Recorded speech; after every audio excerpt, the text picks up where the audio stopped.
কি লিখেছে যে তোকে তোকে পালকি বিহার সব পাঠাচ্ছে নিয়ে যাবে তোকে, হ্যাঁ নিয়ে যাবে লিখেছে।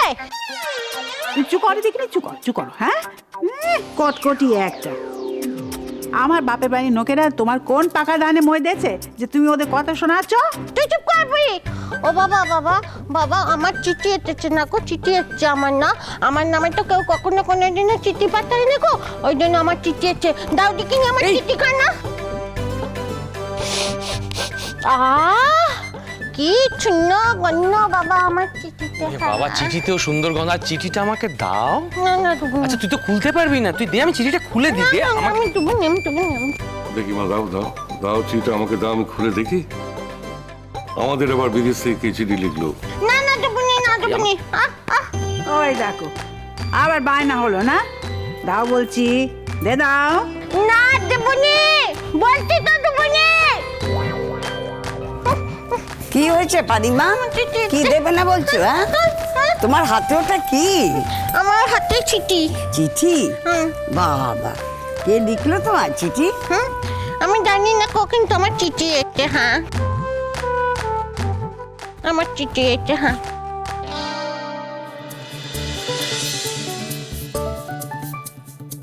নামের জায়গায় কি লেখা আছে শুভ? আরে চিঠিটাই তো দিচ্ছে না, কি করে দেখবো বলো তো বাবা। আচ্ছা আমি নেবো না, আমি যে নামটা জাস্ট দেখতে দাও। তোমার নাম লেখা আছে। আমার নাম? আমাকে আবার কে চিঠি পাঠাতো? কে পাঠিয়েছে মানে সেন্ডার্স নেম কি লেখা আছে? ফর্মটা দেখো না। আরে দিচ্ছে না বাবা, দেখছো তো তুমি। আরে দে না শোনা, তুই চিঠিটা দে শোনা, আমাকে একটু দেখতে দে কি লেখা। বাবা আবার এরকম করে না শোনা বাবা, পরিষ্কার করে কিন্তু কিছু লেখা নেই জানো তো। আরে এরকম করছিস কেন? না কার চিঠি ঠাকুরপো? বুঝতে পারছি না, এখনো তো পড়ে দেখতে পারলাম না আমার পারিমার কল্যাণে। ও মা, দাও না চিঠিটা দাও না, পড়ে দেখি। না না না না না না, চিঠিখানা কাউকে দেবো নি বাবা। একখানি সুন্দর একটা চিঠি, এমন সুন্দর খামে এসছে, কাউকে দেবো নি। যে বাক্যটার মধ্যে সব শূন্য শূন্য জিনিস নুকে রেখে দিই, সেই বাক্যটার মধ্যে এই চিঠিখানাকেও নুকে রেখে দেবো।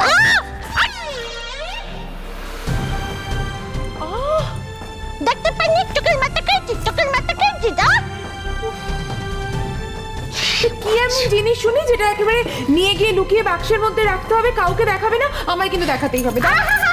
এটা কি খাওয়ার জিনিস নাকি? লো খাওয়ার জিনিস যেমন ধরা হামলা করছিস আমার হাতে, যখনই কোনো জিনিস আসবে সবার নজর ওইদিকে। চুপ করে দেবো একদম। ও বাবা এই পারি বাবা, দেখো পারি চিঠিটা নিয়ে হাঁটা দিল। দেখো এটা কার চিঠি, কি লেখা আছে চিঠিতে কিছুই তো বুঝতে পারি না শোনা। চিঠিটা একবার খুলে বাবা একবার পড়ুক দে একবার। ওই তো ওর ধারা, ও সামনে চিঠিতে দেওয়া তোমার ভুল হয়েছে। পারিমা, আচ্ছা বেশ, চিঠিটা তোমার নামই এসছে, কিন্তু তুমি তো চিঠিটা খুলে একা একা পড়তে পারবে না, পড়ার জন্য তো বাবাকে লাগবে। দাও পড়ে দেখি চিঠিটা কি লিখেছে। ও বাবা বাবা, এই চিঠিখানা রাজার চিঠি বলো? হ্যাঁ রাজার চিঠি। ছোট্টবেলায় তুমি আমাকে আর ভাইকে সেই অমলের দইয়ের গপ্প শোনাতে না? হ্যাঁ সেই অমলের কাছে রাজার চিঠি এসেছিল। হ্যাঁ আর আর সেটা সেটা সেটা শুনে আমি খুব কেঁদেছিলাম। আমার কাছে রাজার চিঠি আছে নি, তখন তুমি বলেছিলে একদিন না একদিন সবার কাছে রাজার চিঠি আছে। হ্যাঁ তার জন্য অপেক্ষা করতে হয়। দেখো আজকাল আমি অপেক্ষা করছি তো, ওই জন্য আমারও রাজার চিঠি এসেছে। পারি তখন থেকে কি যাতায়াত। দাও না, দাও চিঠিখানা দাও তো পড়ে দেখি। আমার কাছে রাজার চিঠি আছে, সবাই দেখো আমার কাছে রাজার চিঠি আছে, সবাই দেখো। হ্যাঁ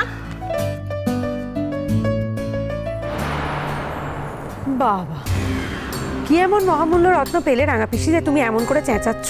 এই চুপ কর বাঁকামুখি, তুই কি বুঝবি না? হ্যাঁ বাট মাইন্স কথা কার, তোর কাছে কোনোদিন রাজার চিঠি এসেছে? আর কোনোদিন আসবেও না রাজার চিঠি তোর কাছে। রাজার চিঠি কোনোদিন খারাপ লোকের কাছে আছে না, সবসময় ভালো লোকেদের কাছে আছে। বলো বাবা, বলো বলো বলো। আচ্ছা বাড়িদি, আচ্ছা মেনে নিলাম তোমার কাছে রাজা চিঠি এসছে, কিন্তু রাজামশাই তোমাকে যে চিঠিটা লিখেছেন সেটা তোমাকে পড়তে হবে। সেটা যদি তুমি না পড়তে পারো তাহলে তুমি রাজামশাইকে উত্তর দিতে পারবে না। আর রাজামশাই যদি চিঠির উত্তর না পান তাহলে কিন্তু খুব রেগে যাবেন। কি হবে তখন? পারিমা, কষ্ট করে বলো দেখিনি চিঠিটা তুমি দেবে না দেবে না? কখন হাতে চিঠিটা নিয়ে এইসব উল্টোপাল্টা করতে করতে ছিঁড়ে ফেলবে, চিঠিটা আমার আর পড়াই হবে না। দাও চিঠিটা দাও, অনেক হয়েছে, দাও। দাও না পারি, দাও। আয় আয় আয় তোমার ওষুধ পাই, ওই বোকাই তোমার ওষুধ। ভালো কথায় কোনোদিন তোমার কোনো কাজ হয়নি কো। হ্যাঁ, সকালে বকাঝোকা করবে, গাল মান্দ করবে, তারপর ওই দেবে, এই বকাটা খেয়ে দেবে। চুপ কর কুটনি বুড়ি, শয়তান কোথাকা, মেরে ফেললো আমাকে একদম। তোর জন্য জীবন তো আমার নষ্ট হয়ে গেল। এই নে নে চিঠি দে দে বাবাকে, যা দেখে নে, যা। দিচ্ছি।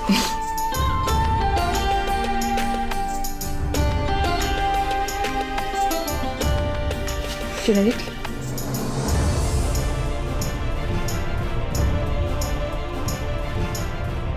চিঠিটা কার? এ বাড়িতে আবার বিদেশের চিঠি কি করে এলো? কে বা লিখলো? ঠাকুরপো, চিঠিখানা একবার খুলে পড়ো তো, দেখো না কে লিখেছে, কি লিখেছে। হ্যাঁ বাবা, খোলো। হ্যাঁ বৌদি।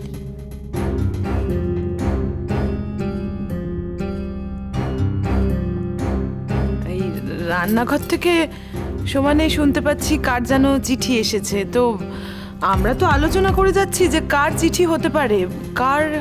হ্যাঁ, অনেক গবেষণা করলাম আমরা, কিন্তু কিছুতেই বুঝতে পারলাম না কার চিঠি এসেছে। আবার এদিকে কান খাড়া করে শুনতেও পাচ্ছি না। তাই কার চিঠি এসেছে সেটা জানার জন্য তো আমরা হাতের কাজ ফেলে রেখে রান্নাঘর থেকে দৌড়ে এলাম। দাদু ভাই, আমার কি মনে হয় জানো তো, এই চিঠিটা বোধহয় নীল লিখেছে।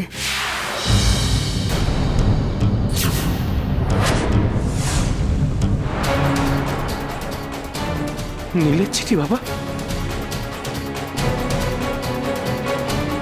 হ্যাঁ গো দাদু ভাই, আমার সত্যি সত্যি মনে হচ্ছে জানো তো, নীল বোধহয় এতদিনে বিদেশ থেকে নিজের মনের কথা সব চিঠিতে লিখে জানিয়েছে।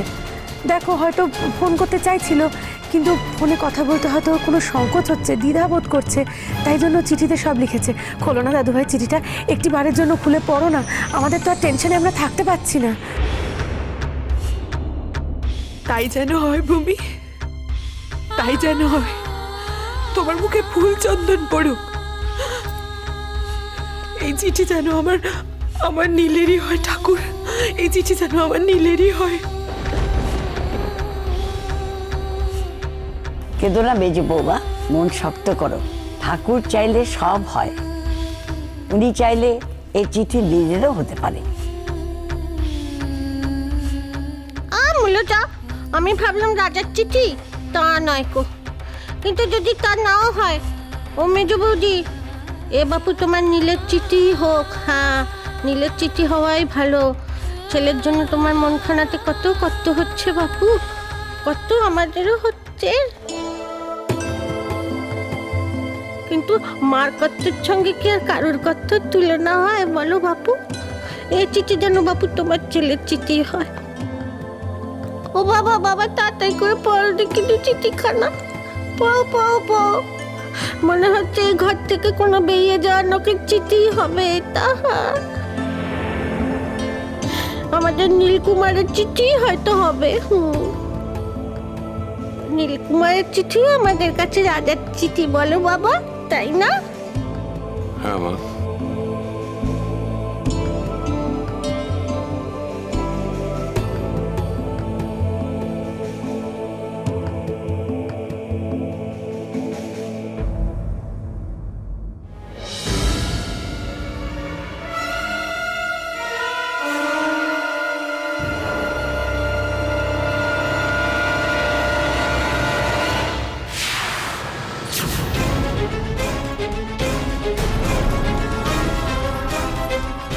ঠাকুরপো, বৌদি, ও চিঠি পড়ার দরকার নেই, ও চিঠি তুমি পুড়িয়ে দাও।